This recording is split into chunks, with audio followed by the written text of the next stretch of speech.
The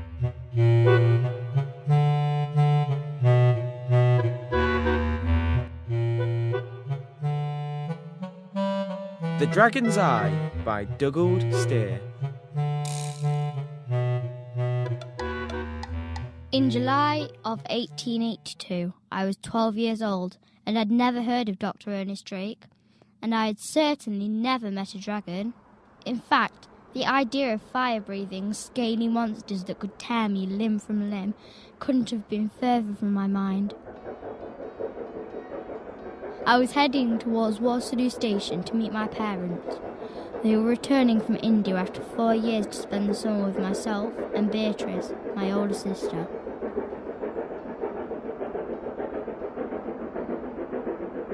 As the train pulled in the station, I noticed Beatrice was already there.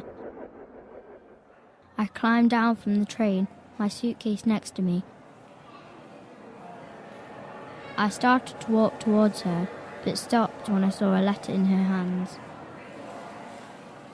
Hello, Daniel.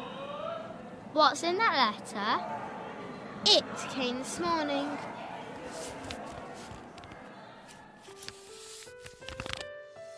My dearest children, I hope this letter finds you both well. As you know, your dad and I really wanted to be there to see you this summer, but something important has sadly come up. The Prince of India has made an urgent request for us to stay. You must understand how important it is, and we are sorry we will miss another summer of you growing up. After much discussion, we have decided that you should stay with Dr. Drake, an old friend of ours, who will take care of you. He should be there to pick you up from the train station, but if not, here are some directions to get to a shop in the centre of London. I must go, but I want you to know that we both love you so very much. Mum. I felt my face burning with anger. This was the second summer our parents had missed. Who is Dr. Drake? Don't you remember him? He came to visit us when Father was ill. He had a huge moustache that gets soup in it. All he talks about is dragons. Uncle calls him dangerous. Is he a real doctor? No, he's a dragoncologist or something. I don't know, but he's got Father the job in India. I hate him. He still sounds better than Uncle. It was boring there last summer. I was glad to get back to school.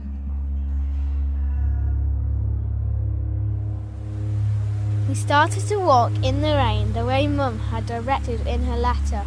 I was soaked by the time we got to Trafalgar Square. We turned right onto a narrow alleyway. Under a lamppost, even though it was raining, there was a creepy old woman begging for coins. Further down the street were a vicious-looking group of lads. Dark doorways lined the street on every side. At the end there was a small, dark shop. It was nothing special, the same as the rest of the street. We even walked by it twice, not noticing it. But there it was, Dr. Drake's Dragonolia.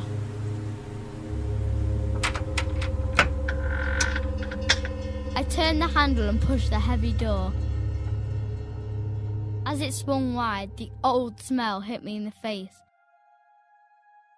It was full of everything. Dragon books, vases, walking sticks, games. He's worse than I thought. Dragons, there's obviously no such thing.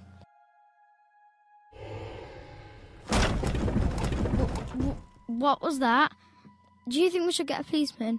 Just in case there's something wrong. I don't shout all the time. There's probably nothing wrong at all. Then let's go downstairs and check it out. Let's wait upstairs. But we've got to find Dr. Drake. Come up here and wait. I'll only be a minute. I was almost at the bottom when I saw smoke coming from underneath the door. Drawn towards it, I stepped down onto the landing. I heard voices and I froze, listening to the conversation coming from the door at the end of the corridor.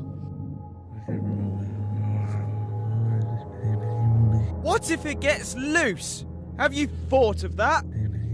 You do understand the danger? Right here in London? Are you sure you haven't been hypnotised?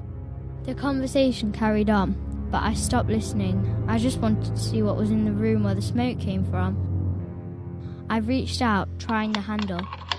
I was going to burst when it didn't open.